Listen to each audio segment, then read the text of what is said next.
This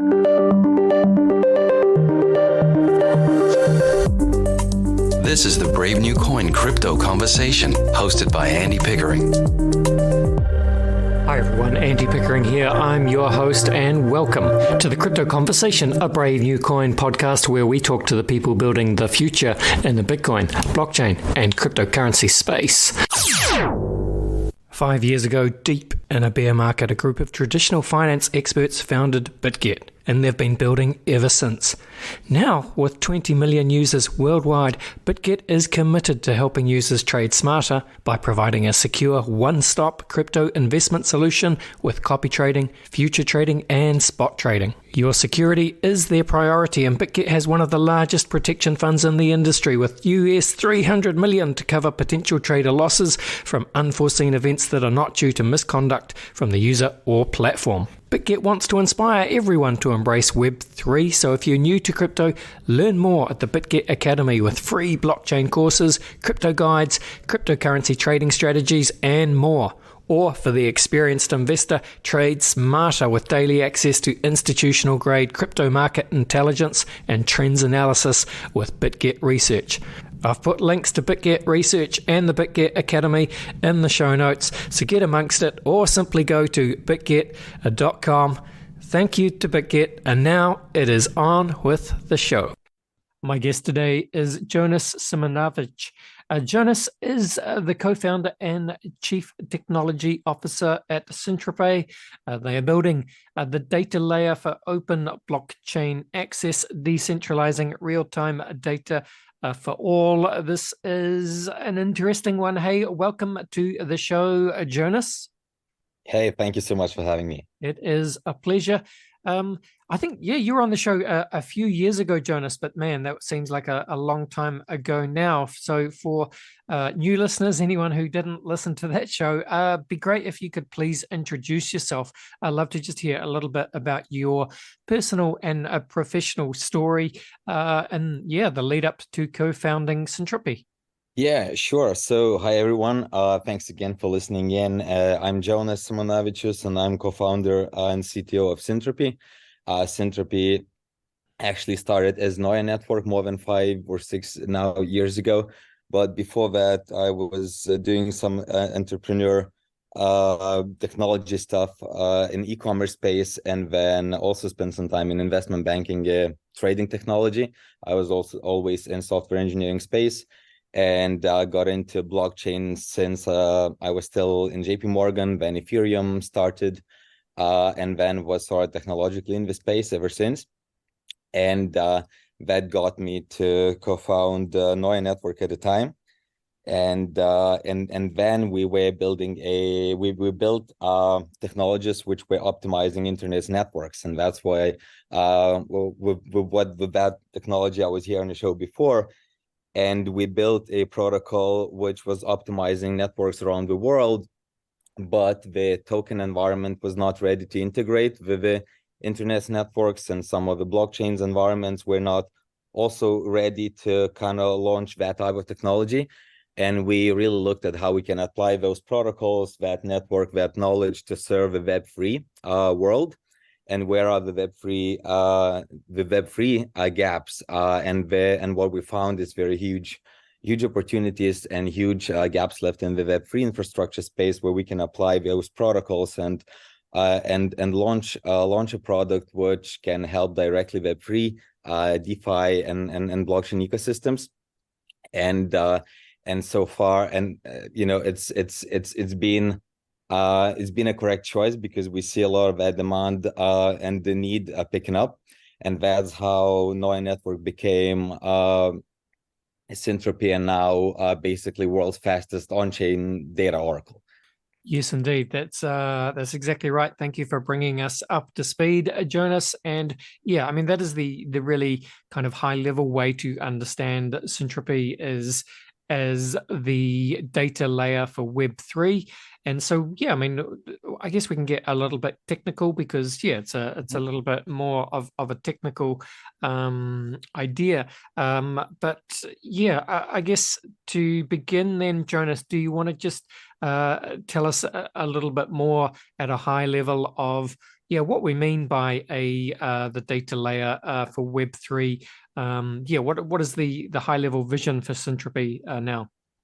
Absolutely. So when we say it's a data layer for Web3, I'm talking about real-time Web3 data, which is up to 5 times faster, 95 times more efficient, from 10 plus chains, and or in the future from any chain currently operating in the world, any blockchain, and in a completely decentralized nature.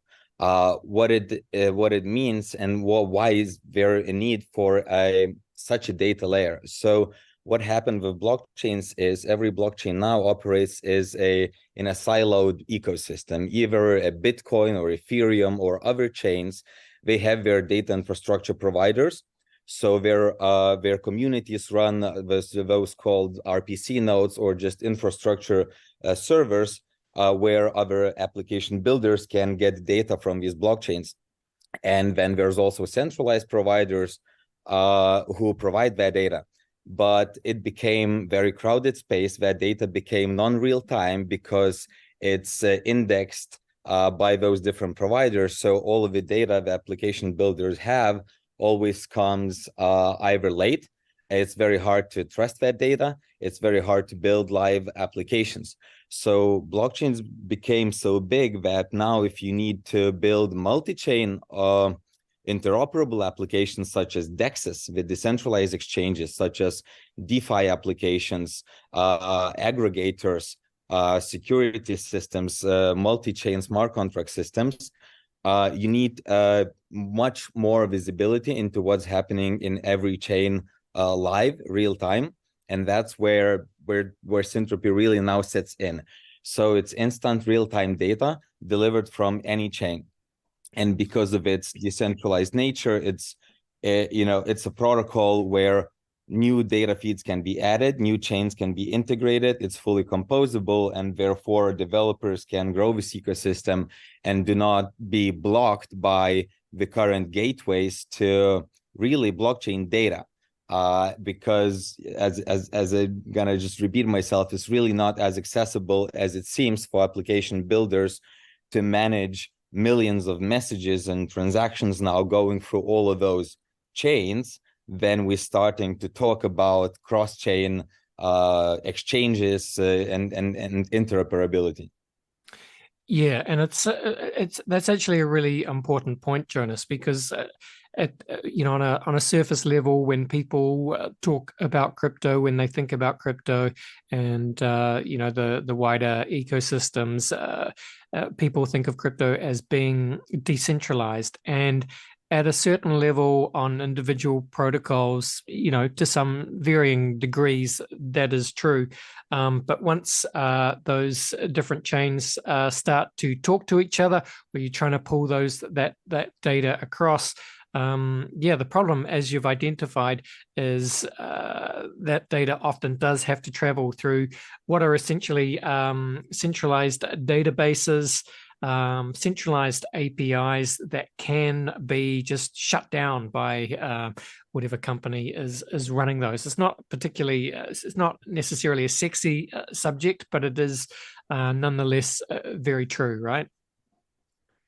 Right, absolutely. And if we talk about very specific use cases like DeFi again, liquidity pool, everything DeFi is about swaps and liquidity pools and assets pulled together in smart contracts. So live insight into what's happening there, and even going into the block, meaning mempool of the block. So that's the time before the current block of that particular blockchain is even confirmed. You can get data insights drawn out from validators and delivered to application builders, which is now behind paywalls or completely non-accessible. So for DeFi ecosystem, for DEX communities to build dApps on top of DEXs, they need to build actual prices combined with swap data from chains. That data is not available. It's very difficult to get out of the current raw blockchain infrastructure. Then, for example, where for DEXs to build better routing systems, we need to monitor millions of pairs really online, or tens of thousands of pairs of different liquidity pools, and how to best provide both a good user experience as well as actually a good trade. So it's impossible to rely completely on old, fully confirmed block data. They all use either centralized providers or their own pieces of infrastructure to confirm and provide those user experiences, because the security is really confirmed by the smart contracts. So, right, if the numbers would be wrong, the smart contract would catch that, and the trade wouldn't go through.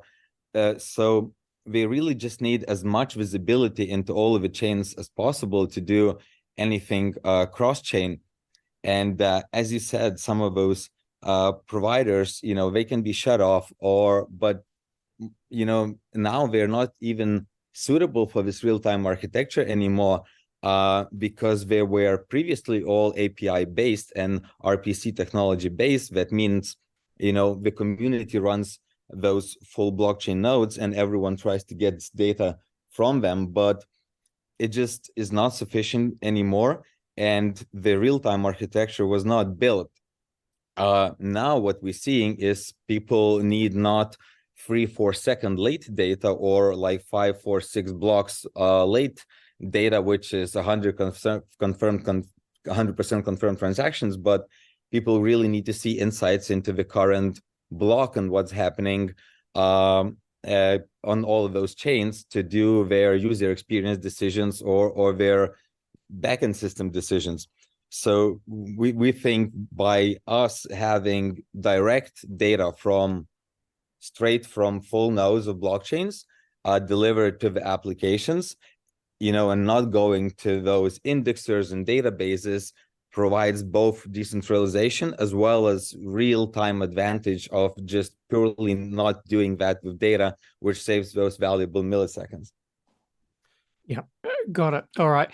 Jonas, look, we don't need to get too technical, but do you want to just give us I guess, a high level overview of the protocol then? So we're talking, if the Syntropy data layer protocol, there's kind of the three aspects to it, right? Just run through those, and then we can kind of jump into, I guess, the tokenomics as well of the Syntropy network token. But just run us through the high level overview of the data layer protocol. Yeah, so now the Syntropy is a world's fastest on-chain data oracle, where application developers can get data delivered real-time from any chain connected to the protocol. So real-time data to DeFi applications, any other applications where you need to do cross-chain data delivery. So any applications which deal with several blockchains at one time, or deal with trading, monitoring various blockchains, can benefit from getting real-time, lowest latency possible information of anything what's happening on the blockchains. Yes, indeed. All right. And just before we do the tokenomics, again, just bring it back to, I guess, so people can really understand the importance of protocols such as Syntropy. Use cases, we talked about some of the DeFi use cases, but obviously it's so much wider than that. Just talk through some of the use cases that the Syntropy tech stack helps to unlock and really protect for crypto. Yeah.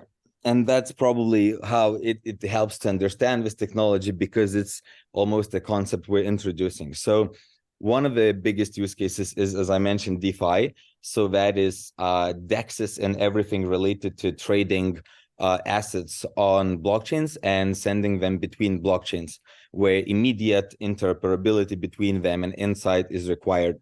The other ones which are easy to see are security, for example. So security firms monitor specific smart contracts or specific activities, or even feed blockchain raw data into their AI models to see what's happening, so that the next Luna crashes can be prevented or alerted, or at least some behaviors which are leading to some known behaviors can be alerted, etc. So basically, everything blockchain monitoring related also depends on how quickly the data reaches the monitoring systems. and we are specifically made for delivering data real time from all the blockchains to their systems. Another one is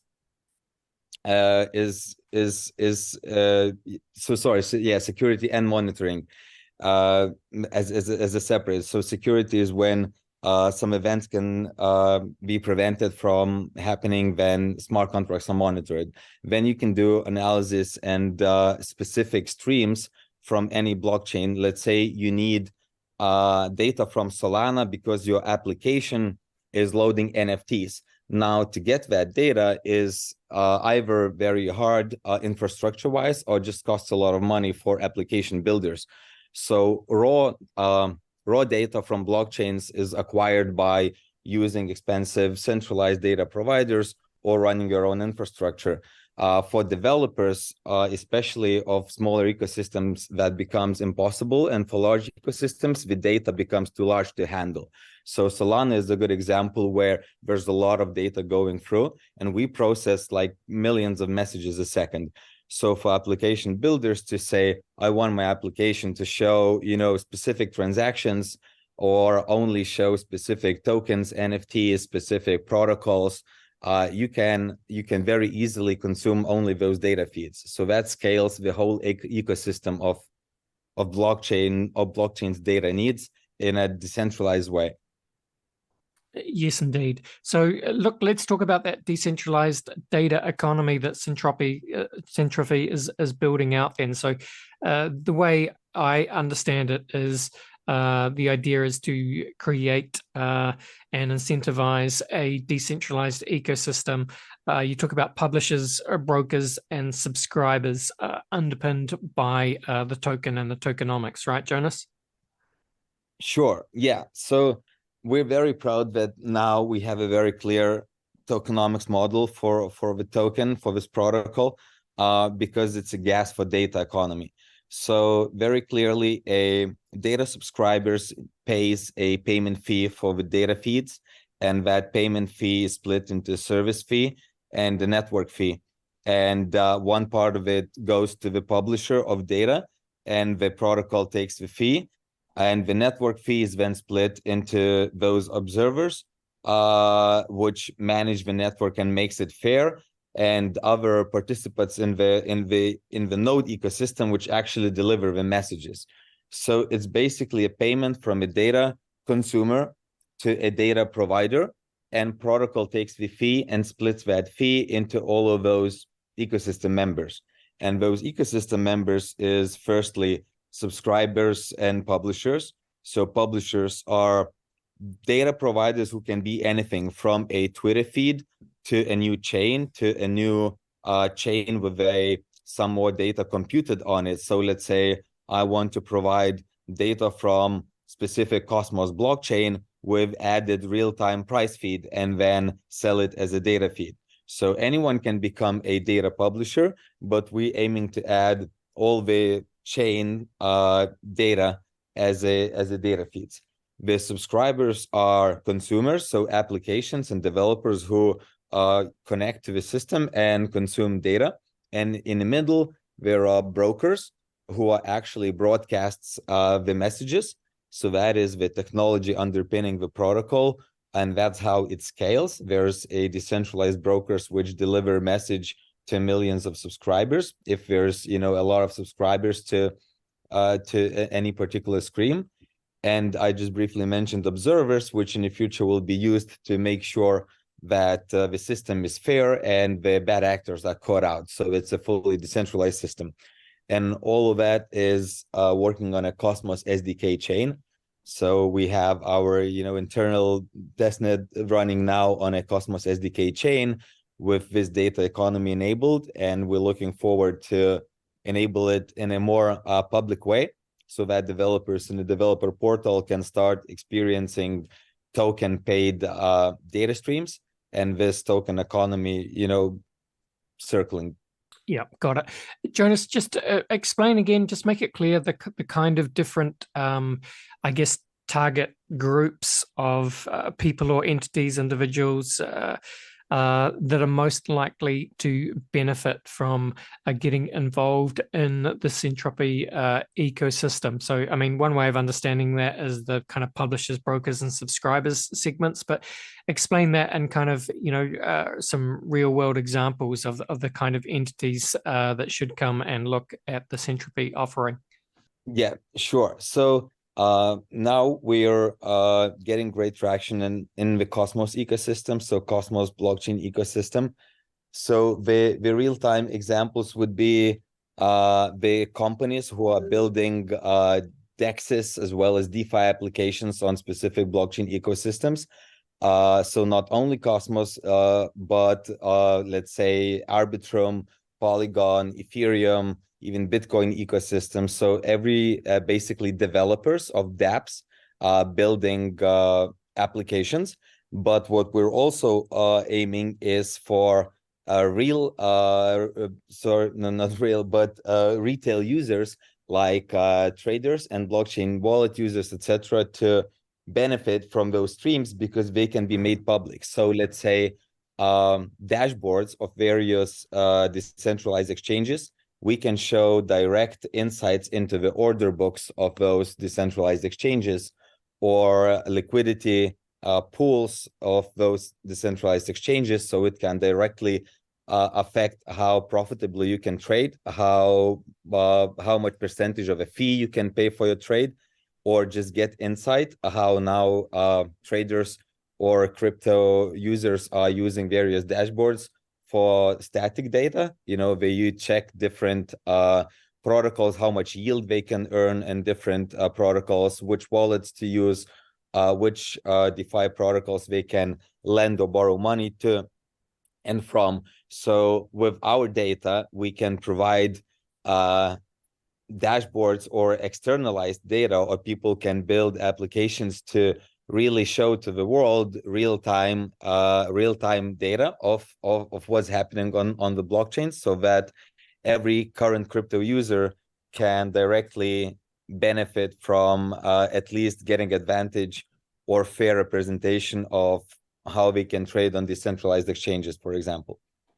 Otherwise, the end users would be the application users, which are seeing NFTs being loaded, which are seeing prices changing on their applications, or which are seeing, basically any data appearing from various different chains, especially if you're dealing with future billion user applications. They're mostly going to be cross-chain, and they're going to have great user experiences, and they're going to be powered in the background by protocols like Syntropy. Yes, and you guys you've built, I guess it's like a showcase. I'll put a link in the show notes. So the way, you talk about different developers and users from different chains, different ecosystems. So just tell us what the showcase is designed to show, Jonas. So there's different streams for, a whole bunch of different chains, different ecosystems like Bitcoin ordinals, Ethereum, Solana NFTs, and Bitcoin whales, bunch of other streams. You can access these streams by connecting your wallet, and then what do you see, Jonas? Yeah, so absolutely. So this is a showcase we built, which shows the data streams existing now in our internal DevNet. And we have, as you mentioned, all those chains, and you can see data being streamed live. So you can imagine if you are an application developer and you need data from any of this chain, you can now just click a button and see how, without any latency, and how quickly that data starts flowing. Some of those data streams already have a visual representation, not a very detailed, but for example, Solana NFTs just actually shows the pictures. And some of them, like Osmosis swaps, become useful because you actually not only get some of this gibberish transaction data, but if we open just for the swaps, it actually interprets and says what was swapped with what. So it's just useful data. You can almost just see what's happening on Osmosis. So this showcase is built as an example of what can be built using real-time data streams of things happening on blockchains. and it just kind of opens eyes for creativity and shows the developers. Next, alongside it, we have a developer portal which we're developing, where developers can, create those data streams, subscribe, see how the data looks, filter them, etc. And there's a documentation, pretty in-depth documentation on our webpage of what's current with this data layer to sort of see how it can be used. And we're expecting later to have a more useful showcase. So this was more aimed for developers to see the capabilities of the protocol and how fast the data flows from any chain in a click of a button, even works on a mobile phone. But the real showcases next will be applications on our ecosystem showing real crypto users useful information, like the Osmosis swaps, like the NFTs, like the depths of the liquidity pools of various DeFi smart contracts, like the alerts you can set, and integrations to Telegram bots and so on. So that's going to be a more user-friendly showcases coming up next. Fantastic. And look, speaking of NFTs, Jonas, I was looking through your Twitter, and you published it's a really interesting I guess tweet thread, tweet storm, whatever you want to call it, back in basically end of October. So, a month and a half ago or so, and you were talking about how, the reports of the decline in the NFT market have been, in your view, greatly exaggerated. And you talk about this shift from speculation to genuine utility, and how that kind of maturation in the market parallels what you're seeing in the blockchain data space at Syntropy. So I don't know, do you want to just kind of sum up what you were trying to say there in terms of the shift in NFT utility and how that relates to what you guys are doing with data? Yeah, absolutely. So what I meant in that series is that for mostly retail audience, NFTs mean really the tradable assets which are meant to hold value, not NFT as a utility or as a technology. And if you compare, if an NFT as an asset costs $500,000 and it's traded as a good, its data needs are not as prominent as really a flow of systems of an engine where every part needs to be tagged alongside and then grow cross-chain, be compatible, auditable, transparent, etc. So actually, people sometimes are surprised that one of the biggest NFT users now, and like don't quote it on this, but definitely one of them is, I believe, Ticketmaster. And some of the other enterprises are actually going very heavily into NFTs, some with private blockchains, some using other systems. Even recently, something like Near printed a huge spike of transactions with their inscription technology, which is different types of NFT, which is a much more lightweight and also opens up different use cases. So I really look at it as a different type of infrastructure of transactions and supply chains of various things, from software to actual physical goods, which can be tracked. And the beauty of blockchain, it can be interoperable in the future. So the systems can have millions and millions of NFTs minted basically without any limit. And then people are going to build AI and other systems to manage them, and data needs become essential. But it enables so much interoperable features between various different systems that it's, in my opinion, a much bigger magnitude than the tradable assets, as basically store of value goods. And NFT is going to see, I think, also an increase in infrastructure needs, just like tokens saw, up until now, in next few years. And we're already seeing inquiries as well in how to get live data about NFTs. It's not as fast for tradable NFTs, but if we start talking about flows of millions of commercial good NFTs, then it will become super important, just as any other data flow. Yeah, that's exactly right. And I suppose, it's interesting, just in the last Well, 2 weeks or so, really, Jonas. Certainly since you wrote that thread, but we've seen, I guess, like just the early signs of mini recovery, perhaps in the NFT market. Certainly in the wider crypto markets, as you know, we record today. It's Tuesday, December 5, and you probably noticed that Bitcoin hit 42,000. US earlier today. That's the highest it's been in a year and a half or something like that. So I guess we're seeing the early signs of life really coming back into the wider crypto markets right across Web3, DeFi, NFTs. But of course, particularly Bitcoin at the moment, which is kind of leading the way forward, thanks to the ETF narratives, halving narrative, et cetera, et cetera. I guess, Jonas, just be interested in kind of your bigger picture thoughts on, where we are in terms of, I don't know, whatever you want to call it, wider Web3 NFT adoption. Do you see the next, what do you think will happen in the next cycle of adoption as a whole bunch of new users come back and I guess NFTs start to become a thing again, and hopefully there's, as you say, just much more utility across all the different sectors?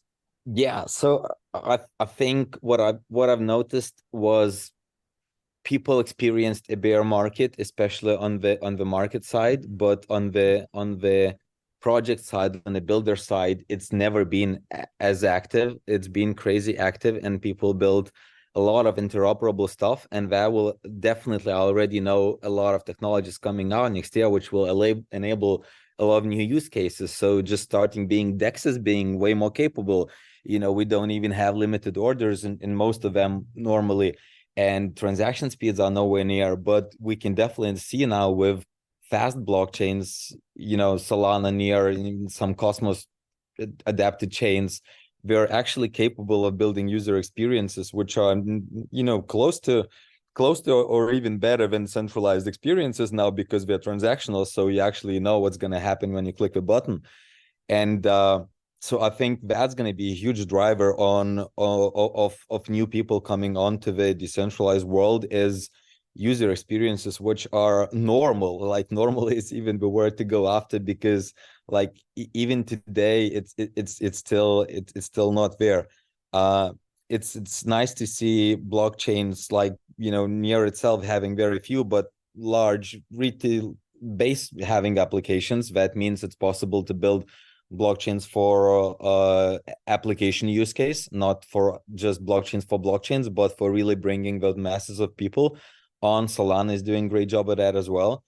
And I'm sure the new modular architectures will help the existing blockchains to scale so that the existing user experiences become better.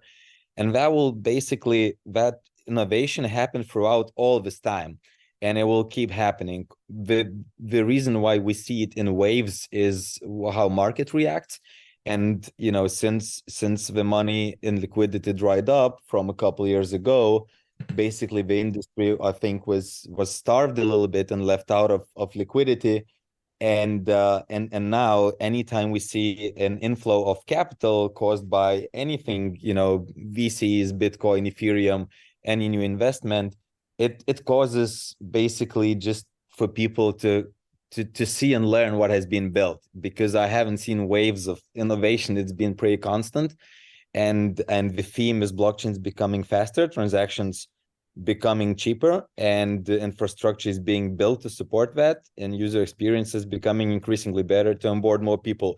So that for me looks like an unstoppable train, which is going very much in cycles, and when somebody sheds some light on it. Yes, indeed. That was fantastically said, Jonas. So yeah, look, exciting times indeed. Just to finish off this part of the podcast, then, Jonas, obviously links will be in the show notes. But just for all those, whether you're a developer on a particular chain or just a blockchain user interested in engaging with the Syntropy data ecosystem, tell people what is the best way for people to start to learn more and start to get engaged and get involved. What should they do? Where should they go? Yeah, so as always, we've been updating everything as fast as we can on Twitter. So please follow Syntropy and myself on Twitter. And we have a huge Telegram community, where on Telegram we have our community managers and supporters and ambassadors welcoming and also helping to get up to date to the protocol. And as of course, our homepage and the blog is a good source for news, and our documentation has been actually updated about the data layer. So for developers, I would strongly encourage to go and maybe become our builder. We have a Discord where we can also meet you and then help you try our protocol, and then we'll be one of the first ones to be onboarded to try building with Syntropy, basically. So Twitter, homepage, Telegram is probably the best three places to see what we're building. Got it. All right. I reckon we go to a break, Jonas, and then we'll come back. We'll have some fun. We'll run you through the very famous Crypto Conversation Hot Take Round. We'll be back in 1 second. All done. You mean the toast? Something tastier. I've just copied an elite trader on BitGet. 1 click, and it's done. What do you mean? Well, I don't have to sit here manually spying on the moves of smart money and crypto and copying them. I just have to click once, sit back, and BitGet does the rest. You are so lazy. It's about working smarter, not harder. Copy it until you make it. Hands off, gains up. Start copy trading on BitGet.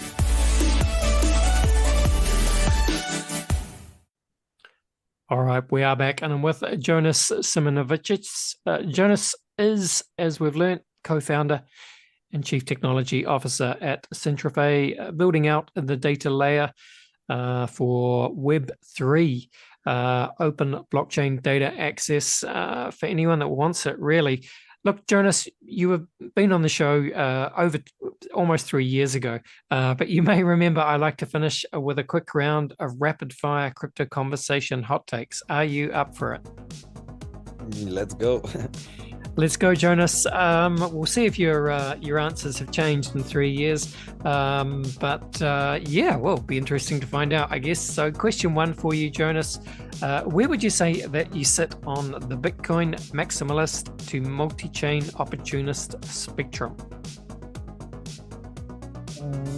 Whoa, I would now it's probably going to be a different answer. I now sit at 50-50, so I think Bitcoin on its own is going to be incredibly big. So I am a 50% Bitcoin maxi because I just believe it's unstoppable energy expression. And then the rest of it is blockchains. So I also think blockchains are gonna grow infinitely and will just become databases, which will be more transparent, more easily interoperable.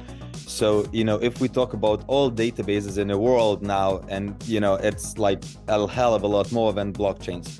So now I'm at exactly 50-50, saying Bitcoin will be inexplicably huge on its own, and then the rest of it is all of the blockchains changing one another, also growing pretty much indefinitely. Yep. Look, couldn't agree more. Makes perfect sense, Jonas.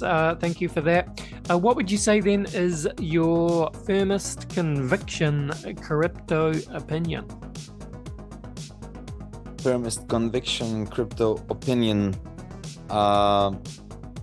I think blockchains which have lowest transaction fees and fastest transaction times are gonna black hole the ecosystems. So they're gonna draw most of the volume and applications from other ecosystems. So my highest convictions would be to see which of the blockchains will start doing that, and if there's gonna be new ones coming to replace with something completely new. So currently, I actually think Solana is a black hole ecosystem, honestly. And there are some other contenders where they're actually capable of doing a lot of transactions, but just don't have that ecosystem growing as fast now. That would be my strongest conviction probably today.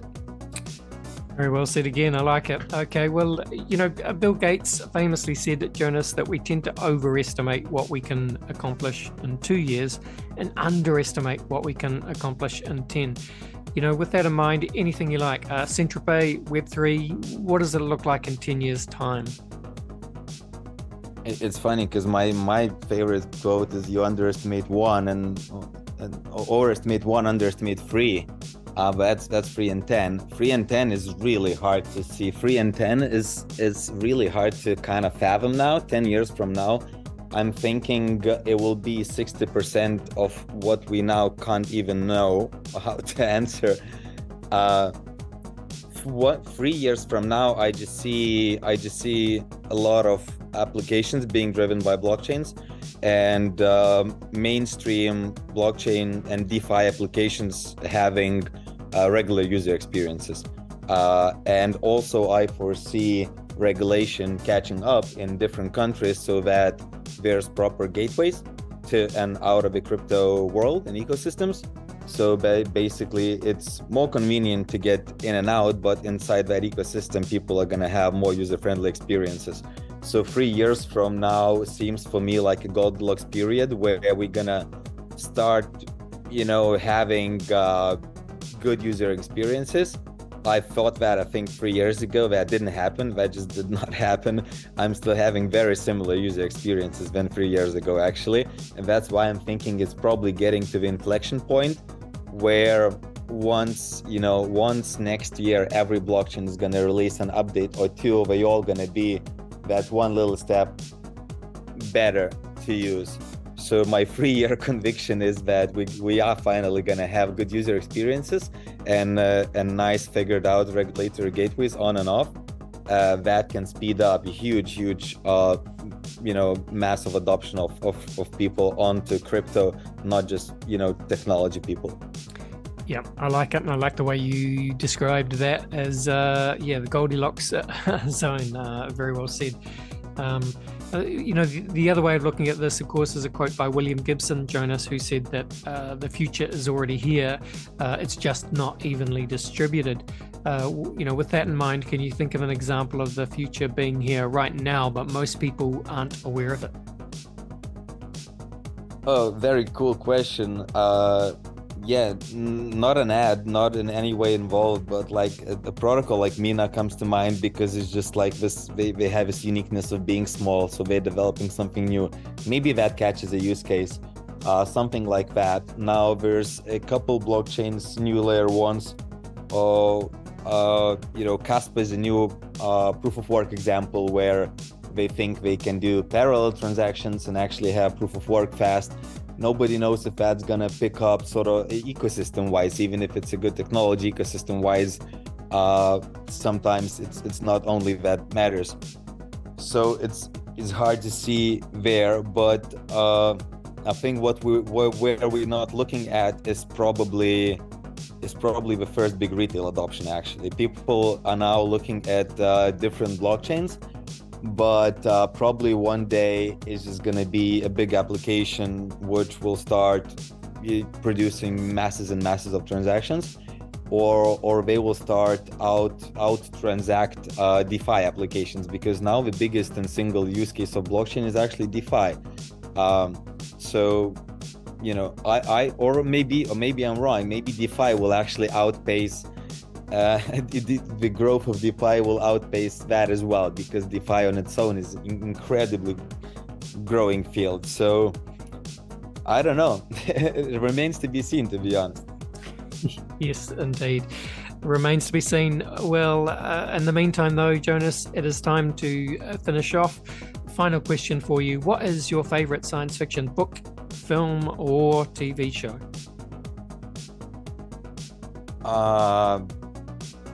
Film, probably one of the classic Safe Element, because I didn't appreciate it as much before, and I thought of it as a more stupid action movie. But the more I think about future and blockchains and everything now, it starts to resonate more as a science fiction. And then the book, but it was ages one player one. Ready Player One, yes. Yeah, Ready Player One. Yeah. Yeah, great selection. Did you say The Fifth Element? The fifth, sorry, not eighth. The Fifth Element, of course. Yeah. Yeah, The Fifth Element. Yeah, there's a classic. Yeah, movie. Absolutely bonkers, that movie, wasn't it? It's Mila Jovovich, Bruce Willis, Gary Oldman, and Chris Tucker. Yeah, absolutely crazy. I just like those. I just remember those epic scenes. You know, the opera scene, the chases, the flying car, the drops through the skyscrapers down, like that. Just kind of still, reminds me of childhood. You and me both. Look, thank you so much for coming on the show, Jonas, and spending some time with us today. Been a pleasure talking to you. Just to finish off, again, just remind people where they can go to jump into the Syntropy universe. Yeah, thanks a lot for having me again. Sorry if it was to get too in tech, in depth of the tech, because it is a new technology we're bringing in. We promise to start being more user friendly with use cases and explanations. But for now, we can find information on syntropynet.com and our homepage, and also on our Twitter, and our Telegram community also has a welcoming set of ambassadors to teach you what we do. Thank you so much, Jonas. All the best, and bye for now. Thanks again.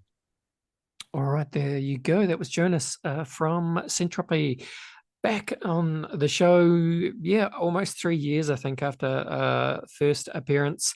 Got to give a shout out to my man John for hooking me back up with Jonas. John, if you're listening, what's up? I'm sure you're listening, so John knows who he is. Hey, a big hi from me. But yeah, thanks to Jonas and the team. Good to catch up again with the Syntropy team. And Jonas specifically, I guess, and see where things are at. Thanks again for listening to this episode, folks. Thanks to Jonas for shouting out The Fifth Element. That is a bonkers sci-fi film from, was it 90s? 97 that was released.